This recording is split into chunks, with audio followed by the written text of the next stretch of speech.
앞선 영상에서는 디모데전서 개관을 했고요. 이제 두 번째 영상에서 1장 말씀 보도록 하겠습니다. 1장은 20절까지 있는데 18절부터는 이제 2장 내용과 좀 붙여서 저희가 묵상하는 게 좋을 것 같아서 오늘은 1장 1절부터 17절까지만 보도록 하겠습니다. 1절과 2절에서 바울은 이렇게 편지를 시작합니다. 우리 구주 하나님과 우리의 소망이신 그리스도 예수의 명령을 따라 그리스도 예수의 사도된 바울은 믿음 안에서 참 아들 된 디모데에게 편지하노니. 요 구절은 이제 앞선 개관에 관한 영상에서 이제 편지의 저자 그리고 수신자가 누구인가를 볼 때 이제 살펴보았던 이제 말씀인데, 이 편지는 이제 바울이 쓴 거고요. 바울은 스스로를 사도라고 설명합니다. 사도라는 말은 이제 보냄을 받은 자라는 뜻인데, 바울은 자기가 그리스도 예수의 보냄을 받았다 하는 거거든요. 그러면 누구의 명령을 따라 그리스도 예수의 보냄을 받았는가? 예수의 명령을 따르는 것은 당연하겠지만 그에 앞서 하나님의 명령도 포함되는 걸로 이야기합니다. 그래서 하나님과 예수의 명령을 따라 나는 사도가 되었다. 이렇게 말하는 것이죠. 원래 바울은 바리새인 중에 바리새인, 유대교의 열심이었던 사람입니다. 그때도 바울은 하나님을 위해 열심히 나름 살았던 사람이었어요. 근데 물론 잘못된 방향이었던 것이죠. 하나님께서 예수 그리스도를 통해서 행하신 일을 받아들이지 못했고 하나님을 향한 열심이 이제 그릇된 방법으로 표현되었던 사람이었습니다. 그런데 다메섹으로 가는 길에 부활하신 예수님을 만나게 되었고 이제 그는 예수가 그리스도이심을, 예수가 곧 하나님이심을 믿게 되었습니다. 그래서 하나님과 예수의 명령을 따라 이제는 그 삼위 하나님께 충성을 다하는 사도가 된 것이죠. 그는 하나님을 우리 구주라고 표현을 하고요. 그리스도 예수를 우리의 소망이라고 표현합니다. 얼핏 보면 그냥 상투적인 표현 같아요. 우리 구주 하나님, 우리의 소망이신 예수. 그런데 이것이 그냥 허투루 그냥 의식적으로 하는 표현은 아니었습니다. 왜냐하면 바울이 편지를 보낼 때 로마 제국의 황제가 이제 네로라고 하는 그 유명한 황제였는데 이 네로가 자기 자신을 사람들의 구원자라고 했거든요. 내가 너희의 구주다, 내가 너희의 구원자다라고 하는 것을 로마 황제가 이야기했어요. 그런데 바울은 아니다 하는 것이죠. 우리의 구주는 로마의 황제가 아니라 하나님이시다라고 하는 겁니다. 그리고 그리스도 예수께서 우리의 소망 되신다 고백해요. 골로새서 1장 27절에서도 그리스도를 영광의 소망이라고 표현을 합니다. 유대인이나 이방인이나 차별하지 않으시고 그 죄악 가운데 있는 자들을 구원하실 그 참된 소망은 그리스도밖에 없는 것이죠. 바울은 그 우리 구주 하나님과 우리의 소망이신 그리스도 예수의 명령을 따라 사도가 되었습니다. 그리고 그 바울이 이제는 믿음 안에서 참 아들 된 디모데에게 편지를 보내는 것이죠.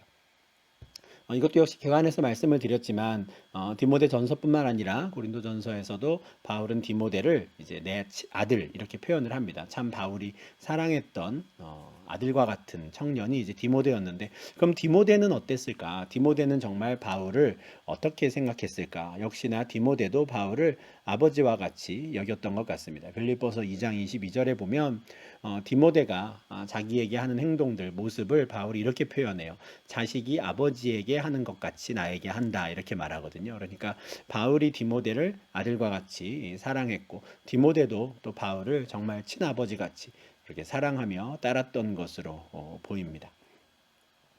그런 아들같이 여기는 디모데에게 이제 편지를 보내며 바울은 그를 축복하지요. 하나님 아버지와 그리스도 예수 우리 주께로부터 은혜와 긍휼과 평강이 내게 있을지어다 합니다. 우리 그동안 상반기와 또 하반기 에베소서 또 갈라디아서 골로새서 여러 편지들을 이렇게 보면서 바울의 전형적인 인사말에 대해 말씀을 드렸습니다. 바울은 항상 하나님의 은혜와 평강을 기원하는 것으로 편지를 시작하지요. 하나님의 은혜가 있어야 이제 참된 평강이 있음을 알기 때문입니다. 그런데 이 디모데전서에서만큼은 중간에 긍휼이라는 단어가 또 하나 들어가요. 이 디모데에게만 편지에서만 지금 나타나는 표현인데 은혜와 긍휼과 평강. 그러니까 참 이 긍휼이라는 단어가 들어간 것에서 바울이 또 디모데에게 디모데를 지금 굉장히 좀 뭐랄까요? 짠하게 여긴다 그래야 될까요? 하나님께서 정말 그를 불쌍히 여겨 주시기를, 하나님께서 그에게 긍휼을 베풀어 주시기를 지금 간절히 바라고 있구나라는 것을 이렇게 인사말에서부터 확인할 수 있습니다. 지금 같이 함께 늘 동행하고 같이 있다가 이제는 에베소에 남겨두고 그 혼자 이제 마게도냐로 지금 옮겨온 상황에서 지금 에베소에서 얼마나 힘들게 또 고민하며 목회하고 있을 그 디모데를 알기 때문에 하나님이 그를 불쌍히 여기시기를 이렇게 축복기도 하는 것이죠. 3절과 4절에서 이제 본격적으로 바울은 디모데에게 이제 전할 말을 전하는데, 처음에 하는 이야기는 그를 에베소에 머물게 할 수밖에 없었던 또 자기의 마음을 다시 한번 좀 이해해 달라라는 양해를 좀 구한 듯한, 또 그에게 당부를 이제 시작하는 듯한 말씀을 전합니다. 내가 마게도냐로 갈 때에 너를 권하여 에베소에 머물라 한 것은 어떤 사람들을 명하여 다른 교훈을 가르치지 말며 신화와 끝없는 족보에 몰두하지 말게 하려 함이라.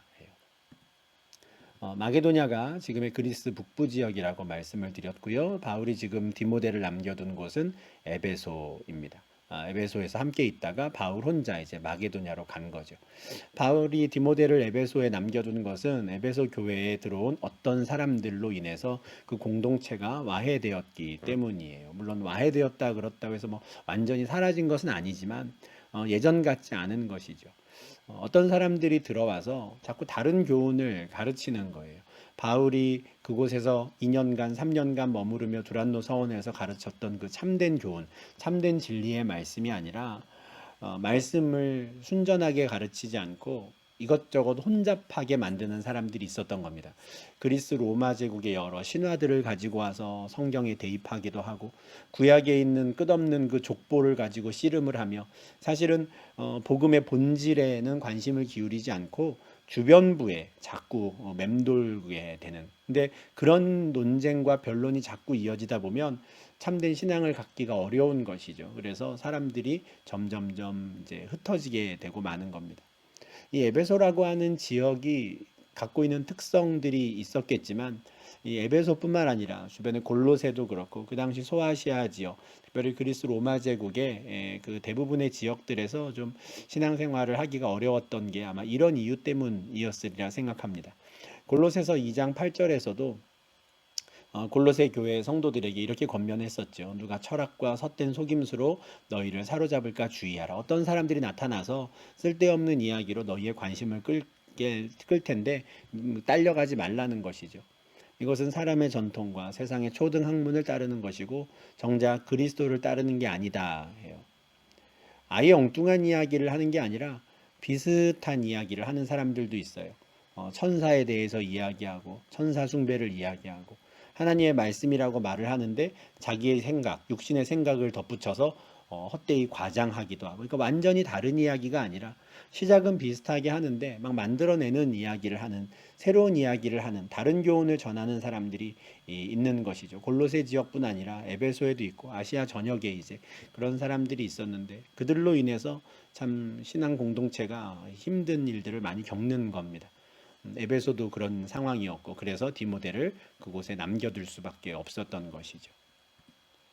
이와 같이 끝없는 족보에 몰두하게 하거나 어떤 신화 또는 다른 교훈에 몰두하게 되는 그런 것들은 믿음 안에 있는 하나님의 경륜을 이름보다 도리어 변론을 내는 것들입니다. 참된 믿음을 갖는데 도움이 안 되는 것이죠. 성도들이 관심을 가져야 되는 건 하나님의 경륜이거든요. 하나님의 경영이에요. 하나님께서 당신의 나라를 어떻게 경영해 가시는가? 하나님께서 이 백성 공동체를 어떻게 인도해 가실 것인가? 우리가 어떻게 바울이 에베소서에서 권면한 것처럼 하나님의 아들을 믿는 것과 아는 일에 하나가 되어서 우리가 어떻게 성령이 하나 되게 하신 것을 힘써 지킬까? 그것에 관심을 기울여야 하는데 그러지 못하게 한다는 거예요. 쓸데없는 변론과 논쟁을 만들어낸다는 것이죠. 바울은 그의 경험을 통해서 복음은 이런 변론과 논쟁을 통해서 전해지는 게 아니다라는 걸 아주 절실하게 경험했었거든요. 그런데 에베소 교회에서 벌어지는 상황을 보면 그런 일들이 벌어지고 있는 것이죠.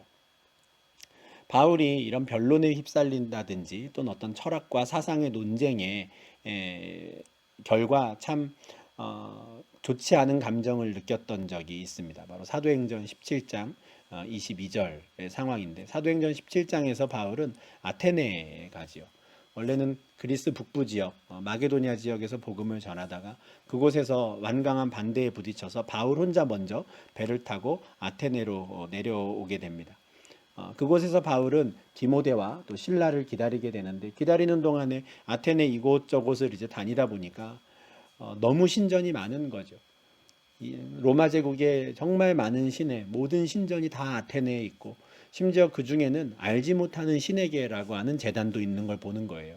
그걸 보고 바울이 의분이 생깁니다. 그래서 아레오바고에 서서 연설을 시작해요. 아레오바고는 이제 사람들이 많이 모여서 뭐 장이 서기도 하고요, 시장이 나오기도 하고, 또는 어떤 철학자들이 서서 자기가 전하고 싶은 사상을 또 전파하는 곳이기도 하고, 그런 광장인데 그곳에서 바울이 연설을 시작합니다. 아테네 사람들아, 너희를 보니까 범사에 종교심이 많다. 심지어 너희는 알지 못하는 신에게 제사를 드리기도 하더라. 내가 너희가 알지 못하는 그 신을 알려주겠다 하고 연설을 시작해요.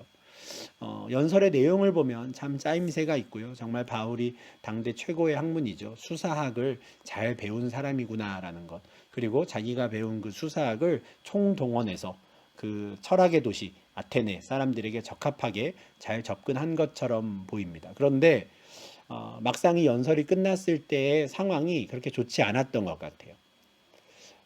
연설이 끝났을 때 사람들의 반응이 이랬어요. 죽은 자의 부활을 듣고 어떤 사람은 조롱했다 하거든요.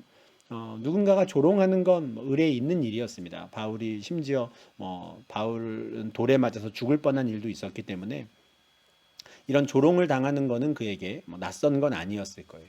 어떤 사람은 이 일에 대하여 너의 말을 다시 듣겠다 하거든요. 그런데 이 부분이 조금 특이합니다. 보통 다른 경우에 다른 회당에서 복음을 전하거나 하면 다음 주에 와서 다시 말씀을 전해달라 이러면 바울이 반드시 다음 주에 다시 가서 말씀을 전했거든요. 그런데 내 말을 다시 듣겠다라고 하는 이것에 대해서 바울이 그냥 그들 가운데서 떠나요. 떠나서 고린도로 이동을 하거든요. 그러니까 여기서 말하는 너의 말을 다시 듣겠다라고 하는 게 좋은 뉘앙스가 아니었던 것 같습니다. 어쩌면 이 일에 대해서 다음 주에 다시 만나서 나중에 다시 만나서 우리가 변론하자라는 뉘앙스가 아니었을까 하는 것이죠. 제가 이렇게 생각하는 이유는, 그래서 결과적으로 이 아레오바고에서 바울이 연설한 것이 바울에게는 일종의 약간의 패배감, 또는 내가 정말 잘못 생각했구나. 복음은 선포하는 것인데 회개하라, 천국이 가까이 왔다. 주 예수를 믿으라, 그리하면 너와 내 집이 구원을 얻으리라 라고 선포해야 하는 것인데 정말 그냥 사람의 말로 어떻게든 좀 설득을 한번 시켜보려고 그들과 논쟁을 하고 변론을 해서 그들을 한번 이겨보겠다고 내가 좀 잘못 판단했구나라고 하는 좀 그런 참 복잡한 감정을 느꼈던 것이 아닌가 싶어요. 제가 이렇게 생각하는 이유가 고린도전서 2장 1절, 2절 말씀 때문에 그렇습니다. 제가 슬라이드에서 준비는 못했는데 고린도전서 2장 1절과 2절에 이런 말씀이 있습니다. 형제들아, 내가 너희에게 나아가 하나님의 증거를 전할 때에 말과 지혜의 아름다운 것으로 아니하였나니 내가 너희 중에서 예수 그리스도와 그와 십자가에 못 박히신 것 외에는 아무것도 알지 아니하기로 작정하였다 해요.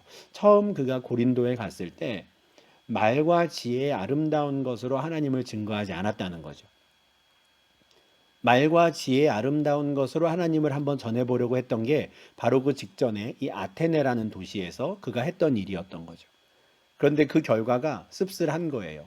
이게 아니었구나 알게 된 거죠. 그래서 고린도에 가서는 말과 지혜의 아름다운 것, 그 유창한 언변과 수사학을 동원해서 하나님을 한번 잘 설명해 보려는 그런 거 하지 않았다는 거예요. 오직 예수 그리스도를 선포하고 그가 십자가에 못 박히신 것만을 증거했다라는 거예요. 물론 그 십자가의 도가 멸망하는 자들에게는 미련한 것처럼 여겨졌겠지만 그가 선포한 그 복음을 통해 하나님의 능력, 구원의 능력을 경험한 사람들이 고린도에 많이 있었거든요. 그래서 아테네와 고린도에서 바울이 완전히 다른 경험을 하는데, 이런 경험들을 통해서 바울은 변론에 빠지는 것이, 논쟁에 빠지는 것이 복음을 전파하는 데에는 아무런 도움이 되지 않는다라는 걸 알았던 것 같습니다. 그런데 지금 이 에베소 교회에 들어온 어떤 사람들이 하는 말들은 복음의 본질이 아니라 자꾸 변론에 빠지게 만드는 것이었던 거죠. 바울이 전한 참된 복음 1장 5절에서 말하는 이 교훈의 목적은 변론이 아닌 거예요. 다른 교훈을 가르치는 사람들, 그들은 변론을 좋아하는 사람들이에요. 논쟁을 해서 내가 이겼다. 아무 말 못했지 너? 뭐 이런 걸 좋아하는 사람들인데 바울이 디모데에게 가르치고 디모데가 받았던 복음은 그런 게 아닌 것이죠. 그래서 디모데후서에서도 바울이 계속해서 디모데에게 너가 배우고 확신한 일에 거하라. 너가 어려서부터 성경을 배우지 않았느냐. 내가 너에게 전해주었던 그 바른 복음을 지켜라. 이렇게 이야기하거든요. 자꾸 사람의 철학이라든가 사상이라든가 사람들의 과장된 해석들이 등장을 하면 이런 게 아닐까 저런 게 아닐까 자꾸 변론만 하게 되는 거죠. 그거는 참된 교훈의 목적이 아닌 겁니다. 변론하고 논쟁해서 말 잘하는 사람을 만드는 게 이 복음의 목적이 아니죠. 복음의 목적은 무엇입니까? 청결한 마음과 선한 양심과 거짓이 없는 믿음에서 나오는 사랑인 거예요. 복음을 듣고 청결한 마음을 갖게 되는 거. 복음을 들으면 선한 양심을 갖게 되는 거. 복음을 들으면 진실한 믿음과 참된 사랑의 행위를 하게 되는 것. 이게 복음의 효과인 것이지 머리가 복잡해져 가지고 변론하고 논쟁하는 거 그게 참된 복음이 아니다라는 겁니다. 마태복음 5장 8절에서 예수님께서 마음이 청결한 자는 복이 있다 하셨어요. 마음이 청결한 자는 하나님을 볼 것이다 했거든요. 반면에 바리새인들은 그 마음이 청결하지 않으니까 눈이 멀었구나라고 예수님께서 마태복음 23장에서 책망하셨습니다. 근데 우리의 마음을 깨끗하게 할 수 있는 거, 우리의 마음을 청결하게 할 수 있는 거, 그게 이 교훈, 참된 복음이라는 것이죠. 또한 그 복음을 받아들인 사람들은 선한 양심을 가질 수 있어요. 베드로전서 3장 16절이죠. 이 선한 양심을 가지고 사랑의 행동, 선행을 하는 거예요. 이전에는 그런 목적으로 선행을 하지 않았는데 이제는 복음을 알게 되고 내 속이 청결해지니까 그 선한 양심, 깨끗한 양심을 가지고 기꺼이 선을 행하는 거죠. 남들이 볼 때는 오해할 수도 있어요. 결국에는 자기 이름을 높이려고, 결국에는 자기를 칭찬받게 하려고 저런 일을 하는 거지 라고 비방하는 사람들, 욕하는 사람들도 있을 수 있습니다. 그러나 정말 선한 양심에서 비롯된 일이라면 결국에는 욕하던 자들이 오히려 부끄러움을 당하게 될 것이다. 이렇게 베드로가 베드로전서 3장 16절에서 이야기하죠. 이게 이 교훈의 목적인 거예요. 참된 진리를 모르는 사람들을 오히려 부끄럽게 만들 정도의 그 선한 양심을 가지는 것이죠. 그렇게 진실한 신앙인이 되는 것, 이게 참된 교훈의 목적입니다. 근데 다른 교훈을 따르는 사람들은 어떻습니까? 진실하질 않아요. 외식해요. 위선적이죠. 예수님께서 1세기 당시의 종교 지도자들을 책망했던 가장 큰 이유가 그들의 위선적인 태도였거든요. 근데 교회 안에 들어와서 온갖 변론과 논쟁을 좋아하는 말쟁이들, 그들은 그런 위선적인 사람들이었던 겁니다. 근데 참된 교훈을 배운다면 그들은 청결한 마음을 갖게 되고 또 선한 양심을 갖게 되며 그리고 진실한 믿음과 사랑의 행동을 할 수 있게 되는 것이죠. 왜냐하면 그 성경은 이 교훈은 하나님의 감동으로 된 것이기 때문에 그렇습니다. 성경은 하나님의 사람으로 온전하게 하는 능력이 있기 때문에 참된 교훈을 배운다면 이런 일이 벌어져야 하는 것이죠. 변론이나 논쟁이 아니라. 그런데 지금 현재 에베소 교회의 상황은 그렇지 않았던 거죠. 1장 6절 7절입니다. 사람들이 이에서 벗어나 헛된 말에 빠져 율법의 선생이 되려 하나 자기가 말하는 것이나 자기가 확증하는 것도 깨닫지 못하는도다. 지금 에베소의 사람들은 이 참된 교훈에서 벗어났다는 거예요. 그래서 헛된 말에 빠졌어요. 그냥 말로 이럴까 저럴까에 빠져 있어요. 아마 그들이 율법을 가지고 구약에 있는 걸 가지고 이래라 저래라 이런 거 아니야 저런 거 아니야 말하고 싸웠던 것 같아요. 누군가는 족보를 가지고 막 끊임없이 말꼬리를 잡고 늘어지기도 하고 복음이 아닌 엉뚱한 것에 자꾸 집중하는 것이죠. 그런데 그들이 하는 그 헛된 말들을 가만히 듣고 있으면 자기도 무슨 말인지 모르는, 자기도 제대로 깨닫지도 못한 걸 안다고 떠들어대는 그런 모습들이 지금 에베소 교회에 나타나 있는 것이죠. 바울은 지금 디모데가 이런 사람들을 바로잡을 수 있기를 바라고 있습니다. 그들에게 명령을 내려서 그런 다른 교훈을 말하지 말라고, 그런 신화와 끝없는 족보에 몰두하지 말라고, 우리가 집중해야 하는 건 참된 복음이라고 하는 것을 꼭 가르쳐 주기를 바랬던 겁니다. 율법을 쓰더라도 율법을 가지고도 우리가 깨닫지도 못하는 거에 몰두해서 이거 아니야 저거 아니야 하는 게 아니라 율법도 제대로 써야 한다는 것을 가르쳐 주기를 원합니다. 8절이죠. 율법은 사람이 그것을 적법하게만 쓰면 선한 것이다. 우리가 그것을 안다 하는 거예요. 바울은 율법을 나쁜 것으로 악한 것으로 여기지 않습니다. 절대. 다만 그 당시 유대인들이 그 당시 사람들이 율법을 잘못 쓰고 있었을 뿐이에요. 그래서 결국 율법이 나쁜 것처럼 만든 것이죠. 원래 율법은 선한 것입니다. 하나님이 주셨는데 당연히 선한 것이죠. 로마서 7장 12절에서도 바울은 율법은 거룩하다 했어요. 문제는 뭡니까? 율법을 잘못 쓰는 게 문제인 것이죠. 9절에서 바울이 이렇게 말씀합니다. 알 것은 이것이니 율법은 옳은 사람을 위하여 세운 것이 아니요 오직 불법한 자와 복종하지 아니하는 자와 경건하지 아니한 자와 죄인과 거룩하지 아니한 자와 망령된 자와 아버지를 죽이는 자와 어머니를 죽이는 자와 살인하는 자 이런 사람들을 위해 필요한 게 오히려 율법이다 하는 거예요. 나는 잘못한 게 하나도 없습니다. 나는 의인입니다 하는 사람들 율법을 아무리 들이대봤자 아무런 걸 느끼질 못해요. 율법 갖고 장난이나 치는 거죠. 이게 맞는 거 아니야? 저게 맞는 거 아니야? 그걸 가지고 다른 사람을 정죄하기만 합니다. 그런 사람들은 율법을 잘못 쓰고 있는 거예요. 율법을 보며 우리는 죄를 깨달아야 하는 겁니다. 하나님의 기준이 이렇게 높은데 나는 그 기준에 미치지 못하는구나. 나는 죄인이구나. 나는 의롭지 않구나 하는 걸 깨달아야 하는 거죠. 이게 율법을 적법하게 쓰는 거거든요. 그런데 지금 에베소 교회 성도들은 율법을 가지고 말장난이나 하고 있었던 거예요. 학문적으로만 접근을 하고 이거 아니냐 저거 아니냐 하고 있었던 것이죠. 율법은 불법한 자들, 복종하지 않는 자들, 거룩하지 않은 자들에게 필요해요. 그들이 율법을 보고 스스로 죄인임을 알아야 되는 것이죠. 바울이 1장 9절 상반절에서 지금 언급하는 이 죄의 모습들은 출애굽기 20장 3절부터 8절까지 있는 10계명 중에 첫 번째부터 네 번째 계명을 어기는 자들에 대한 내용입니다. 그러니까 하나님을 섬긴다라고 말은 하지만 정작 하나님을 섬기지 않는 자들, 엉뚱한 방법대로 자기가 만들어낸 방법대로 임의로 하나님을 섬기는 자들, 그런 죄를 저지른 자들, 그들이 율법을 보고 깨달아야 한다 하는 것이죠. 내가 죄인이구나, 내가 잘못했구나 알아야 한다는 거예요. 뿐만 아니라 9절 하반절부터 10절까지는 10계명의 5번째부터 10번째 계명을 어기는 자들에 대해서도 이야기합니다. 아버지를 죽이는 자, 어머니를 죽이는 자, 살인하는 자, 음행하는 자, 남색하는 자, 거짓말하는 자, 거짓 맹세하는 자. 이들은 5번째부터 10번째까지 10계명을 어기는 자들이에요. 이들이 또 율법을 보면서 내가 죄인이구나 깨달아야 하는 것이죠. 그러니까 율법은 학문적으로 한번 잘 연구해보라고 하나님이 사람들에게 주신 게 아니라 그 율법만큼 높은 기준을 하나님이 원하신다라는 걸 알고 그 기준에 비추어 나의 삶은 어떠한가를 돌아보고 내가 죄인이구나, 정말 하나님의 은혜가 필요하구나라는 것을 깨닫게 되기를, 그렇게 하나님께 돌아오는 도구가 되기를 하나님은 바라신다. 그게 율법을 적법하게 쓰는 거다. 그것을 디모데 네가 그들에게 알려주어라 지금 이야기하는 겁니다.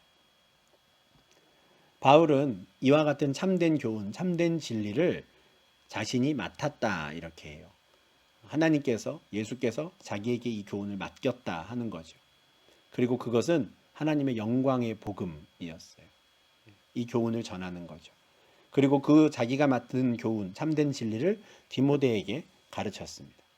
바울은 지금 이제 디모데가 그렇게 자기가 받은 그 복음을 또 에베소에 있는 다른 사람들에게 가르치고 전하기를 바라고 있어요. 디모데후서 2장 2절에서는 좀 더 직접적으로 그것을 요구하지요. 네가 많은 증인 앞에서 내게 들은 것을 충성된 또 다른 사람들에게 부탁하라, 맡기라는 거예요. 그러면 그 사람들이 또 다른 사람들을 가르칠 것이다 하는 거죠. 제일 처음 이 복음이 바울에게 전해졌고 바울이 그것을 디모데에게 맡겼고 또 디모데가 또 다른 충성된 사람들에게 맡긴다면 그렇게 복음이, 참된 진리의 교훈이 전파되어 갈 것이다 하는 것이죠. 이렇게 바울이 디모데를 에베소에 남길 수밖에 없었던 이유, 그리고 그에게 가장 우선적으로 좀 권면하고 싶은 것이 무엇인지 이제 편지의 서론에서 설명한 바울은 12절부터 17절까지 자기 자신에 대한 이야기를 합니다. 내가 사도가 된 것에 대해 내가 지금 어떻게 생각하고 있는지, 사도가 되기 이전의 나의 모습은 어떠했는지를 또 짧게 이야기하면서 디모데도 자신과 같은 마음으로 정말 하나님께 감사하는 마음으로 이 귀한 직분을 그 에베소 교회 가운데 잘 감당해 주기를 권면합니다. 12절에서 바울은 자기의 짧은 신앙 고백을 이렇게 시작합니다. 나를 능하게 하신 그리스도 예수 우리 주께 내가 감사함은 나를 충성되이 여겨 내게 직분을 맡기심이다. 하나님께서 나에게 능력을 주셔서, 그리스도께서 나에게 능력을 주셔서 내가 직분을 맡게 되었는데 내가 참 감사한다 하는 것이죠. 나를 능하게 하셨다라고 하는 이것은 주님께서 나에게 능력을 주셨다라는 건데, 빌립보서 4장 13절에서도 바울은 내게 능력 주시는 자 안에서 내가 모든 것을 할 수 있느니라 이렇게 고백한 바 있습니다. 근데 여기서 말하는 이 능력은 뭐 다른 게 아니에요. 그 뭐 어떤 초능력 같은 걸 주신다 뭐 이런 게 아니고요. 빌립보서 4장 12절에서 말하는 것처럼 내가 비천에 처할 줄도 알고 풍부에 처할 줄도 아는데, 다시 말해서 내가 엄청 가난했던 적도 있고 엄청 부유했던 적도 있는데, 내가 하나님의 일을 하는 건 내가 뭘 얼마나 많이 가지고 있고 적게 가지고 있느냐에 달린 게 아니더라. 내가 그것을 깨달았다 하는 말이거든요.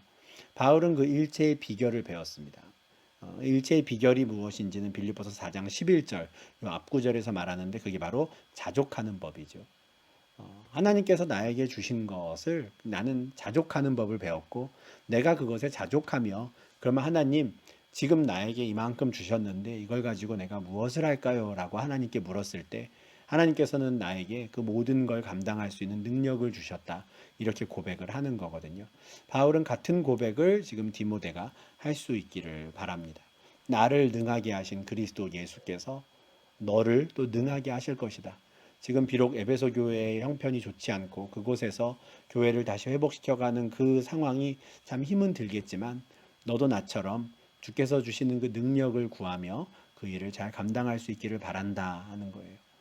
하나님께서 나의 어떤 모습을 보며 나를 참 충성되이 여기셔서 직분을 맡기셨는데, 사실 나의 충성됨은 처음에는 잘못된 방향으로 가고 있었다 이야기를 하죠. 내가 전에는 비방자요 박해자요 폭행자였으나 도리어 긍휼을 입은 것은 내가 믿지 아니할 때 알지 못하고 행하였습니다. 우리 주의 은혜가 그리스도 예수 안에 있는 믿음과 사랑과 함께 넘치도록 풍성하였다 해요. 자기가 나름 충성되게 하나님을 위해 한다고 했는데 결과적으로 그때 나의 모습은 비방자요, 박해자요, 폭행자였다는 거예요. 그냥 이게 자기를 낮추는 표현이 아니라 문자 그대로 그는 박해자였고 폭행자였죠. 사도행전 8장에 그 내용이 잘 나와 있습니다. 앞에 사도행전 7장에서 초대교회, 초대 예루살렘 교회의 7명의 집사들 중에 한 사람이었던 스데반이 이제 돌에 맞아 죽는 순교하는 장면이 나오는데, 그때 스데반에게 돌을 던졌던 사람들의 우두머리 대장이 바로 사울이었어요. 지금은 우리가 바울이라고 부르는 그 사람이죠. 사도행전 8장 1절에 사울은 스데반이 죽은 걸 마땅히 여겼다 그래요. 당연하지. 저런 놈은 죽어야 돼 라고 생각한 거예요. 거기에 그치지 않습니다. 이 사울이 예루살렘에 있는 온 성도들을 박해하는데 앞장서요. 교회를 잔멸했다, 씨를 말렸다라는 것까지 표현이 되는 것이죠. 모든 가정교회에 들어가서 함께 모여있는 성도들을 남녀 불문하고 다 끌어다가 감옥에 넘겨요. 그리고 그가 예루살렘 교회를 깨끗이 소탕하고는 이제 의기양양해서 저 국경 넘어 시리아 지역에 있는 다메섹에 있는 그리스도인들까지도 잡아오겠다라고 하면서 가다가 부활하신 예수님을 만나게 되는 것이죠. 그 예수님을 만나기 전에 이 사울은, 바울은 진짜 비방자요, 폭행자요, 박해자였어요.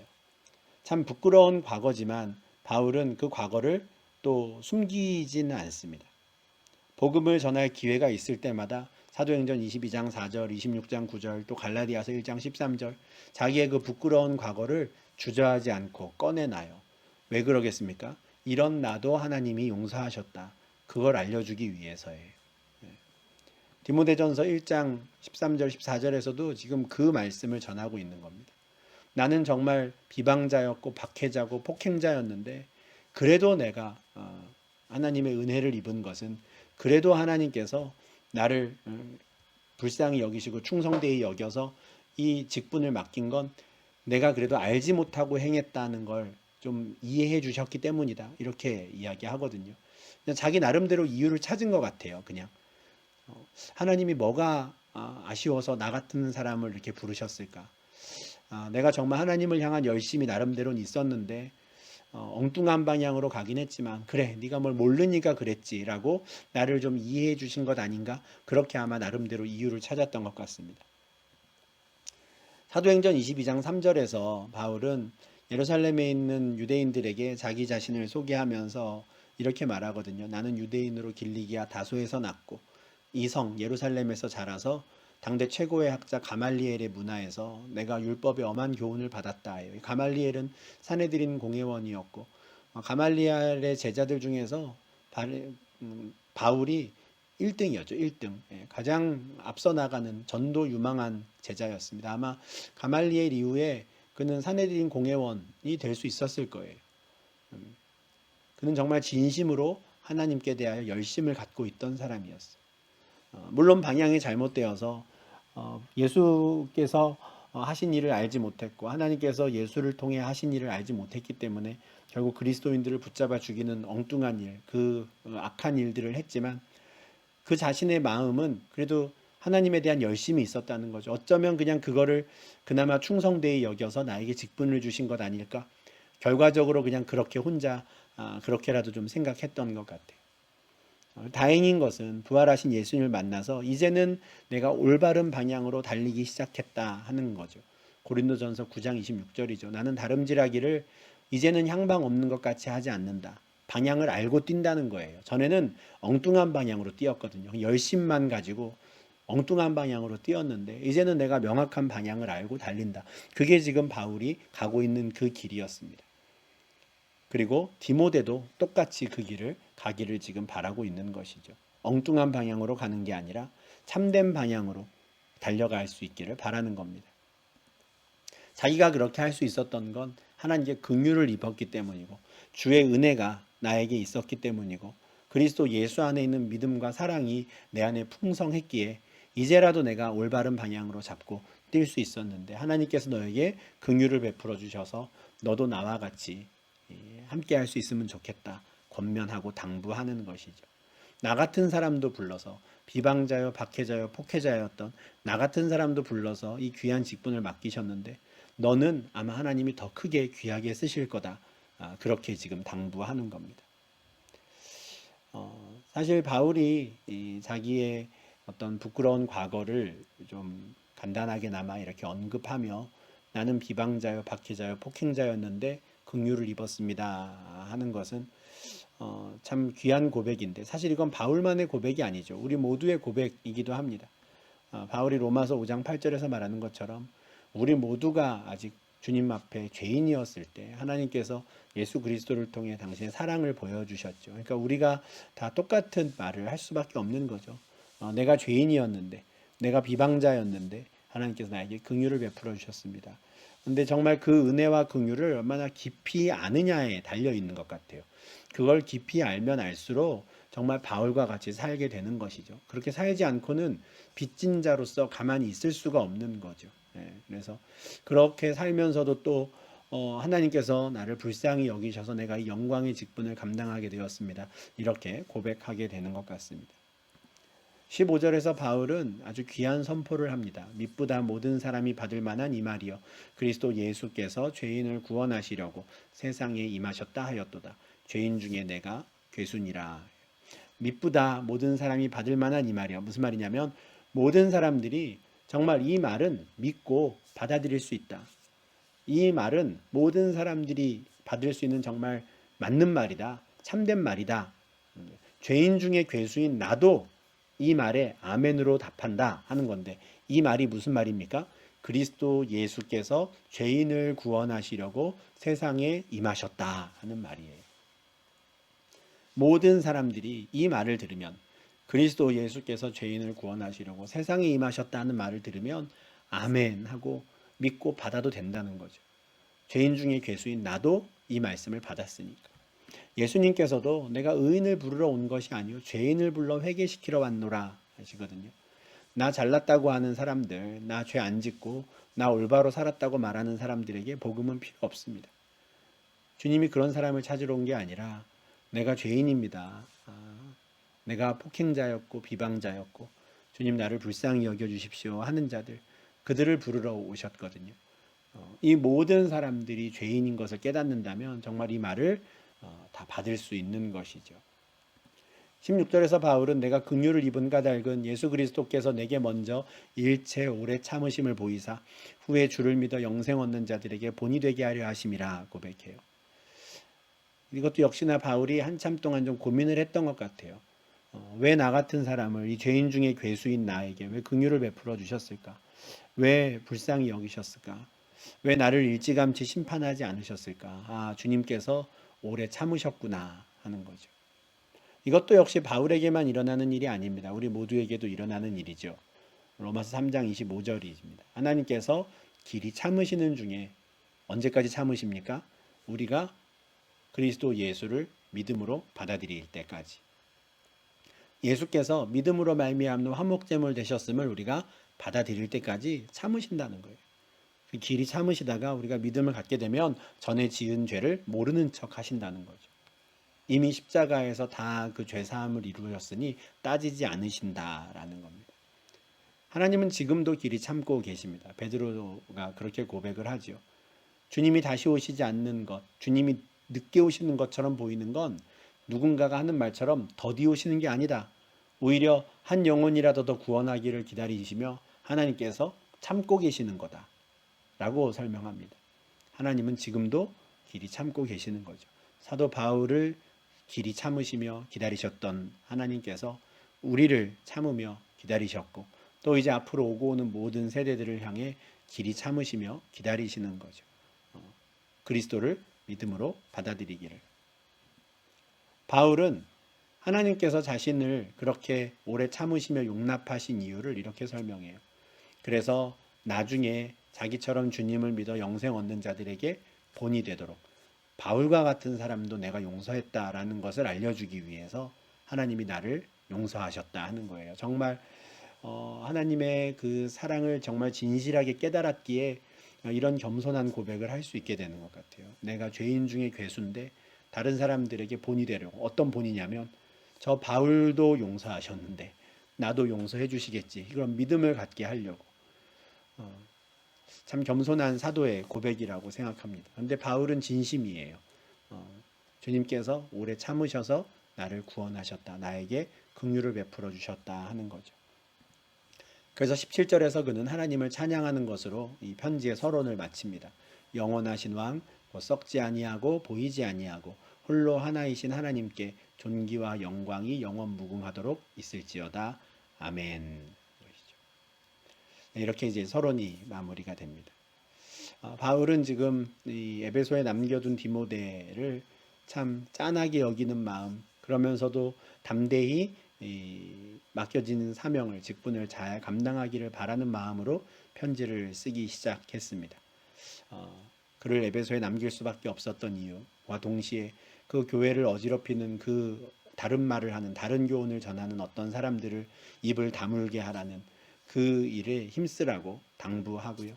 그런데 그 일들을 할 때 자기와 같은 마음으로 할 수 있도록 좀 하나님의 긍휼을 깊이 알고 하나님의 은혜를 깊이 알고 겸손한 마음으로 하나님의 능력을 구하며 그 역할을 잘 감당할 수 있기를 바라는 마음으로 편지를 이제 쓰고 있습니다. 오늘 이렇게 우리가 디모데전서 개관과 이제 1장, 그래서 편지의 서론을 보았는데 바울이 어떤 마음으로 디모데에게 편지를 보냈는지, 그리고 그곳에서 직분을 감당하게 된 디모데는 또 앞으로 어떤 일들을 해야 하는 것인지 우리가 좀 생각해 보면서 우리가 속한 교회 공동체 안에서 우리도 다 직분을 맡은 사람으로 또는 어떤 역할을 맡은 사람으로 함께 신앙생활을 하고 있는데 우리가 어떤 마음으로 또 하나님께서 나를 구원하여 주신 것, 하나님 백성 삼아 주신 것이 어떤 의미이고 내가 어떤 은혜와 긍휼을 입은 것인지 우리가 다시 한번 잘 기억할 수 있는 이 성경 공부가 될 수 있으면 좋겠습니다.